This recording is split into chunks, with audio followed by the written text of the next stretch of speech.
জ্ঞান যেখানে সীমাবদ্ধ, বুদ্ধি যেখানে আড়ষ্ট, মুক্তি সেখানে অসম্ভব। আজকে আমরা আছি ইংরেজির 7ম ক্লাসে। এর আগে 6টা ক্লাস দিয়েছি। তুমি যদি ধারাবাহিকভাবে এই ক্লাসগুলো করো, বিশ্ববিদ্যালয়ের ভর্তি প্রস্তুতি সম্পর্কে একটা সম্যক ধারণা পাবা। আজকে আমরা কিছু প্রশ্ন ব্যাখ্যা সহ সলভ করব, যাতে করে একজন স্টুডেন্টের বেসিকে প্রবলেম থাকলেও সে এই কোয়েশ্চেনগুলো বুঝে ভালো করে পরীক্ষা দিয়ে ঢাকা বিশ্ববিদ্যালয়, গুচ্ছ, জাহাঙ্গীরনগর সহ যে কোনো বিশ্ববিদ্যালয়ের ভর্তি পরীক্ষায় ভালো করতে পারে। সো আমরা যদি একটু প্রথম কোয়েশ্চেনটা দেখি, এখানে বলা হচ্ছে the train dash late 3 times this week. নিচে আমরা ব্যাখ্যা দিয়ে দিয়েছি, দেখো যাতে আমার ছোট ভাইটা ছোট বোনটা বুঝতে পারে, এবং ক্লাসের পিডিএফ দিয়ে দিচ্ছি নিচে, তুমি সংগ্রহ করে নাও। এই ক্ষেত্রে তুমি যদি দেখো 3 times দিস উইক, তাহলে এখানে দুইটা জিনিস আছে। সো তুমি একটু খেয়াল করে দিবা, দিস ডে, দিস উইক, এইগুলো যদি কোনো একটা সেন্টেন্সে থাকে, সেই ক্ষেত্রে আমরা ওই সেন্টেন্সটাকে প্রেজেন্ট পারফেক্ট টেন্সে করি। অর্থাৎ এটা হচ্ছে একটা স্ট্রাকচার। এটা কি? এটা হচ্ছে আমাদের একটা স্ট্রাকচার। এই স্ট্রাকচারে আমরা জানি দিস ডে আর দিস উইক যদি কোনো সেন্টেন্সের মধ্যে থাকে, সেই ক্ষেত্রে আমরা সেই সেন্টেন্সটাকে প্রেজেন্ট পারফেক্ট করব। সো আমি যদি একটু চিত্র আকারে তোমাদেরকে দেই, তোমাদের জন্য আরও বেশি দারুণ হবে মনে রাখার জন্য। দিস উইক এবং দিস ডে, দিস মান্থ, এই টাইপের কিছু থাকলে তুমি প্রেজেন্ট কি করবা? পারফেক্ট টেন্স করে দিবা। ঠিক আছে, প্রেজেন্ট পারফেক্ট টেন্স করে দিলেই তোমার উত্তর হয়ে যাবে। সো এইখানে প্রেজেন্ট পারফেক্ট টেন্স কোনটা? সো প্রেজেন্ট পারফেক্ট টেন্স বুঝতে গেলে তোমাকে স্ট্রাকচার বুঝতে হবে। সো প্রেজেন্ট পারফেক্ট টেন্সের স্ট্রাকচারটা হচ্ছে হ্যাভ কিংবা হ্যাজের পর ভার্বের পাস্ট পার্টিসিপল ফর্ম, অর্থাৎ ভার্বের 3 নম্বর ফর্মটা। সো সেই দিক অনুযায়ী আমরা যদি এখানে খেয়াল করি, তাহলে দেখবো এখানে হ্যাভ বিন আছে, হ্যাজ বিন আছে। এখন তোমার প্রশ্ন, ভাই আমি কোনটা নিব? সো আমরা জানি subject third person singular number হলে হ্যাজ বিন বসে, আর যদি subject third person singular number না হয় তাহলে হ্যাভ বিন বসে। অর্থাৎ হ্যাজ বিন বসে subject third person singular number হলে, আর হ্যাভ বিন বসে অন্য সকল ক্ষেত্রে। সো সেই স্ট্রাকচার অনুযায়ী আমরা দেখব এখানে হ্যাজ বিন বসতেছে, যেহেতু এটা third person singular number. The train বলতে একটা ট্রেনকে বোঝানো হচ্ছে, এবং যেহেতু একটা ট্রেনকে বোঝানো হচ্ছে, সেহেতু এই জায়গায় আমরা হ্যাজ বিন ব্যবহার করব। এরকম বুঝে বুঝে ব্যাখ্যা সহ পড়লে বিশ্ববিদ্যালয় ভর্তি প্রস্তুতি কখনোই কঠিন না। তারপরের প্রশ্নে আমরা চলে যাই। দেখো এখানে বলা হচ্ছে it dash hardly an understatement to say that online searching dash change dramatically with the development of this year. বলা হচ্ছে যে এই বছরে এই জিনিসগুলোর একটা চেঞ্জ এসেছে। সো আমরা কিভাবে দেখবো? দেখো, করোনার পরে আমরা দেখেছি অনলাইন যে সার্চিংয়ের বিষয়টা, এখন মানুষ একটা প্রোডাক্ট কেনার আগে অনলাইনে একটু খোঁজ খবর নেয়। সো সেই দৃষ্টিকোণ থেকে আমরা যদি দেখি it is dash hardly. So যেহেতু হার্ডলি আছে, আমরা জানি কিছু অ্যাডভার্ব থাকলে এদের পরে কি বসে? ভার্বের বেস ওয়ার্ড, অর্থাৎ প্রেজেন্ট ফর্ম বসে। তার মানে প্রথম অংশটা প্রেজেন্ট ফর্ম হবে, আমরা ধরেই নিতে পারি। তাহলে প্রেজেন্ট ফর্ম নাই কোনটা? এই জায়গায় প্রেজেন্ট নাই, তার মানে এটা বাদ। বাকি 3টার মধ্যে সঠিক উত্তর আছে। সো আমরা পরের অংশটা দেখি। It dash hardly an understatement to say. বলা হচ্ছে যে এটা বলাটা খুবই আন্ডারস্ট্যান্ডমেন্ট হবে যে অনলাইন সার্চিং ড্যাশ চেঞ্জড। তাহলে দেখো চেঞ্জ আসছে, যে অনলাইন সার্চিং চেঞ্জ হয়েছে, যে অনলাইন সার্চিংটা পরিবর্তন হয়েছে। তাহলে পরিবর্তন হয়েছে বোঝাতে আমাদেরকে নিতে হবে প্রেজেন্ট পারফেক্ট টেন্স। আমরা জানি কোনো কিছু হয়েছে, দেখেছি, দেখেছে, এসেছে, বসেছে, এই টাইপের সেন্টেন্সগুলোকে আমরা প্রেজেন্ট পারফেক্ট টেন্সে বলে থাকি। তাহলে সেই ক্ষেত্রে আমরা এখানে দেখব যে অনলাইন সার্চিং হ্যাজ চেঞ্জড। যেহেতু অনলাইন সার্চিং বিষয়টা থার্ড পারসন সিঙ্গুলার নাম্বার, আমরা একটু আগে পড়েছি যে থার্ড পারসন সিঙ্গুলার নাম্বার হলে ভার্বের সাথে এস বাই ইএস যুক্ত হয়। সো সেই ক্ষেত্রে কি হবে?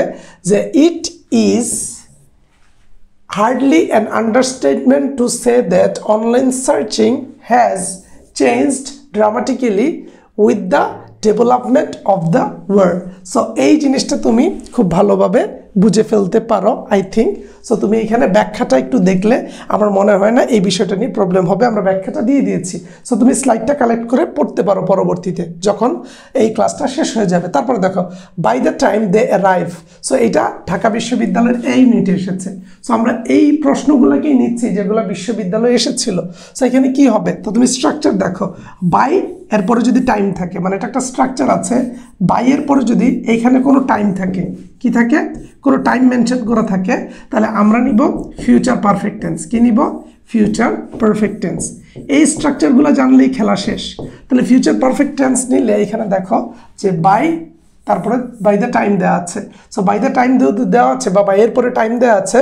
সো এই জায়গায় আমরা ফিউচার যদি নেই তাহলে দেখো হি উইল হ্যাভ লেফট, তাহলে এটা হচ্ছে ফিউচার পারফেক্ট টেন্সের স্ট্রাকচার। ফিউচার পারফেক্ট টেন্সের স্ট্রাকচার হচ্ছে সাবজেক্ট, তারপর হচ্ছে শ্যাল অথবা উইল, তারপর হচ্ছে হ্যাভ, তারপর হচ্ছে ভার্বের পাস্ট পার্টিসিপল ফর্ম। তো এই স্ট্রাকচারটাকে যদি তুমি দেখো তাহলে নিচের প্রশ্নগুলোর মধ্যে তুমি দেখবা এই অপশনটাতে এইটা অ্যাপ্লিকেবল হয়েছে। সো এটাই হবে সঠিক উত্তর। তারপরে দেখো I dash to go foreign country, বলা হচ্ছে যে আমি কখনো ফরেন কান্ট্রিতে যাইনি, আমি কখনো ফরেন কান্ট্রিতে যাইনি, তার মানে এটা হচ্ছে একটা প্রেজেন্ট টেন্স যে আমি তুমি বললে যে আমি ভাত খাইনি, আমি দেখিনি। তো এই সেন্টেন্সগুলো তো আমরা সচরাচর বলি, আর যে কথাগুলো আমরা নর্মালি সাধারণত প্রতিনিয়ত ব্যবহার করি সেগুলোকে আমরা প্রেজেন্ট টেন্সে বলি। সো এই ক্ষেত্রে আমরা কি বলবো, I dash, I have never been to a foreign country, আমি কখনোই একটা বিদেশি দেশে যাইনি। ব্যাখ্যা দেখো, কখনো কোথাও যাওয়া হয়নি বা কোনো কিছু দেখা হয়নি এরকম এক্সপ্লেন বোঝাতে প্রেজেন্ট টেন্স আমরা ব্যবহার করে থাকি। তাহলে এই নোটগুলো যদি জানো আমাদের এই এমসিকিউগুলার তুমি এমনিতেই ভালো করবা, ঠিক আছে। আমরা পরবর্তীতে যদি দেখি, দেখো it dash raining since the morning, আমরা জানি যে যদি সিন্স থাকে এবং পরবর্তীতে একটা সময় উল্লেখ থাকে তাহলে সেটা হয় প্রেজেন্ট পারফেক্ট কন্টিনিউয়াস টেন্স। এখন প্রশ্ন, প্রেজেন্ট পারফেক্ট কন্টিনিউয়াস টেন্সের স্ট্রাকচারটা কি? প্রেজেন্ট পারফেক্ট কন্টিনিউয়াস টেন্সের স্ট্রাকচার হচ্ছে সাবজেক্ট, তারপরে হ্যাভ অথবা হ্যাজ, তারপর হচ্ছে বিন, তারপর হচ্ছে তোমার ভার্বের সাথে আইএনজি, ঠিক আছে। এটা হচ্ছে স্ট্রাকচার। সো আমরা দেখি এই জায়গায় কোনটাতে আমাদের এই স্ট্রাকচারটা আছে। যে এই জায়গায় দেখো, তুমি একটু খেয়াল করলে দেখবা এখানে হ্যাজ বিন রেইনিং, এই যে এই জায়গায় আমরা জিনিসটা পেয়ে যাই, ইট হ্যাজ বিন রেইনিং। এখানে আমরা হ্যাড বিন নিতে পারতাম, বাট এখানে একবার রেইনিং দেওয়া আছে, এইখানে দেওয়া আছে।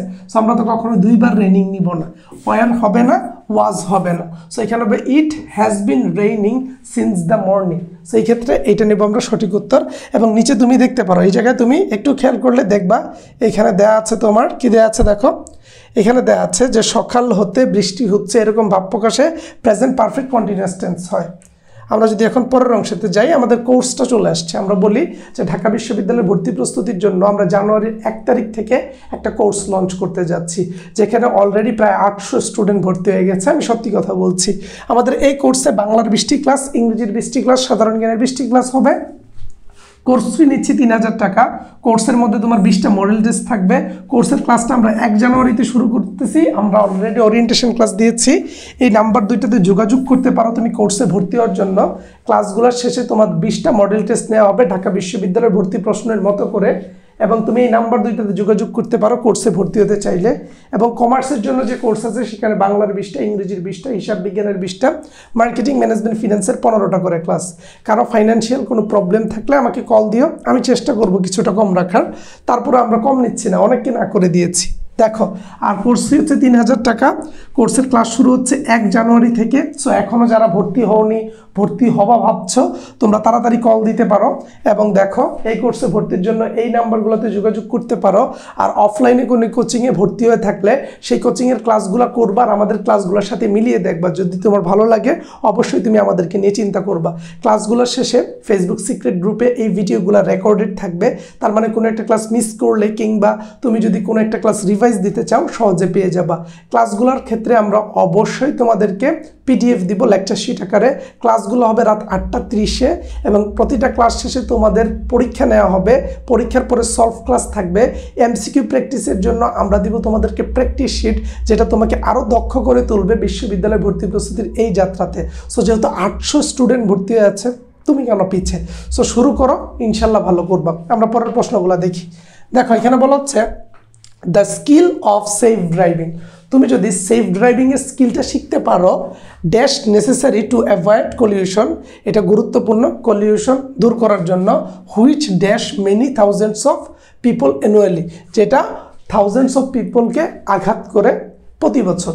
সো এই ক্ষেত্রে এটা একটা সত্য ঘটনা না? সো আমরা কি পড়েছি যে যেই বাক্যটি চিরন্তন সত্য, ইউনিভার্সাল ট্রুথ, সেটা প্রেজেন্ট ইনডিফিনিট টেন্স হয়।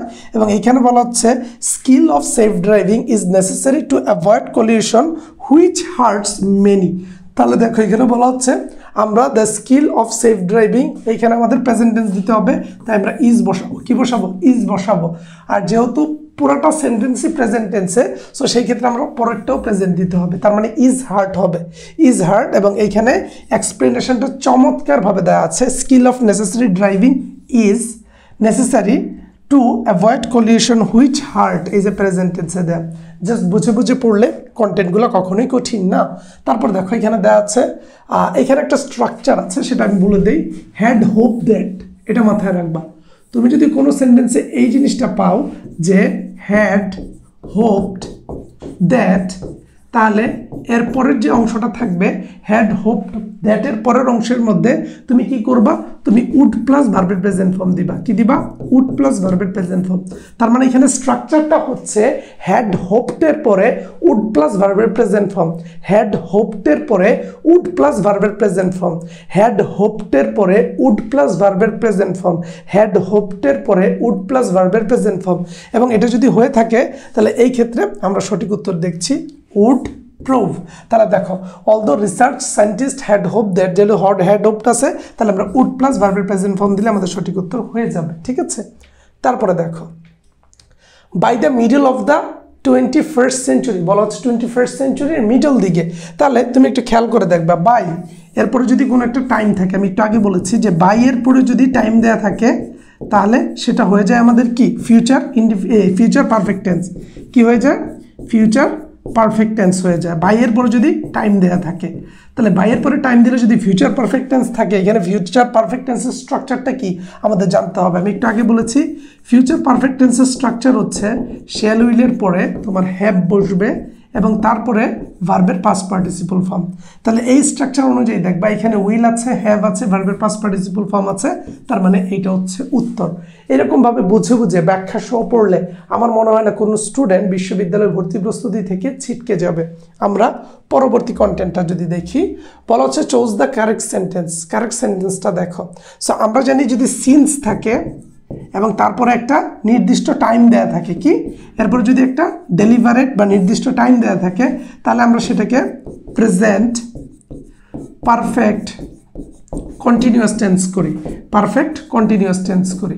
এখন তোমার প্রশ্ন, প্রেজেন্ট পারফেক্ট কন্টিনিউয়াস টেন্সের স্ট্রাকচারটা কি? দেখো, প্রেজেন্ট পারফেক্ট কন্টিনিউয়াস টেন্সের স্ট্রাকচার হচ্ছে সাবজেক্ট প্লাস কি হবে? দেখো তোমার হ্যাজ অথবা হ্যাভ, এদের পরে হবে বিন, তারপরে হবে ভার্বের পাস্ট পার্টিসিপল ফর্ম।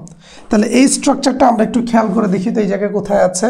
এই দেখো এখানে সিন্স আছে বাট এই জায়গায় ইজ আছে, তার মানে এটা না। এই জায়গায় ইজ আছে, এটা না। ওয়াজ আছে না, হ্যাজ বিন আছে, তাহলে এইটাই হবে সঠিক উত্তর। যে Irom Sharmila has been on hunger strike since. তাহলে দেখো এখানে দিয়েছে যেহেতু সিন্স আছে তারা এটাকে প্রেজেন্ট পারফেক্টে দিয়েছে।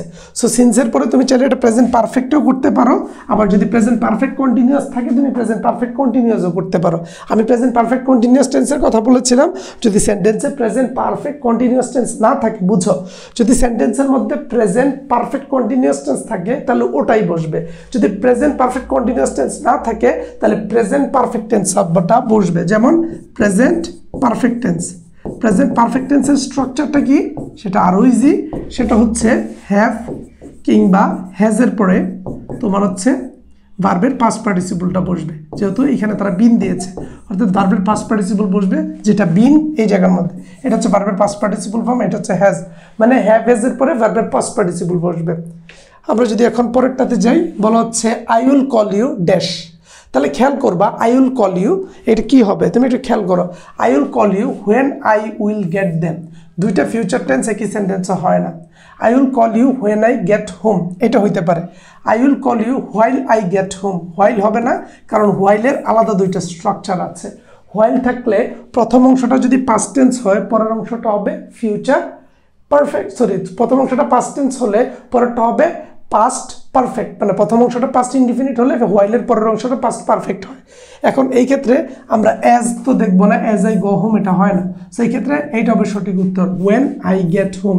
কারণ ওয়েন দ্বারা দুইটা সেন্টেন্স যুক্ত হলে একটা যদি প্রেজেন্ট ইনডিফিনিট হয় আরেকটা তোমার হয় কি ফিউচার ইনডিফিনিট টেন্স।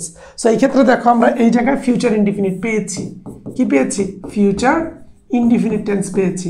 তাহলে এটা যদি ফিউচার ইনডিফিনিট হয় তাহলে অন্যটা কি হবে? অবশ্যই অন্যটা প্রেজেন্ট ইনডিফিনিট হবে এবং এটা কিন্তু প্রেজেন্ট ইনডিফিনিট টেন্স। এবং এখানে বলা আছে when যুক্ত দুটি ক্লজের মধ্যে একটি যদি প্রেজেন্ট টেন্স হয় তাহলে অবশ্যই অন্যটা হবে ফিউচার ইনডিফিনিট টেন্স। সো এই ছিল আমাদের আজকের 10টা কোয়েশ্চেন। পিডিএফটা তুমি পেয়ে যাবা এবং এরকমের চেয়েও ভালোভাবে ব্যাখ্যা সহকারে আমাদের প্রাইভেট ব্যাচে ক্লাস হচ্ছে। সো আমি তোমাকে বলবো, তুমি যদি এখনও আমাদের কোর্সে ভর্তি হয়ে না থাকো, সিদ্ধান্ত নিতে তুমি চিন্তা ভাবনা করতেছো, আমি বলবো সময় ক্ষেপণ না করে তুমি আমাদের ব্যাচে ভর্তি হয়ে যাও। এখানে একেবারে সুন্দর করে গুছিয়ে তোমাকে ঢাকা বিশ্ববিদ্যালয়ের জন্য তৈরি করা হবে। আজকের ভিডিও এই পর্যন্তই, পরদিন আবার দেখা হচ্ছে। টিল দেন, আসসালামু আলাইকুম।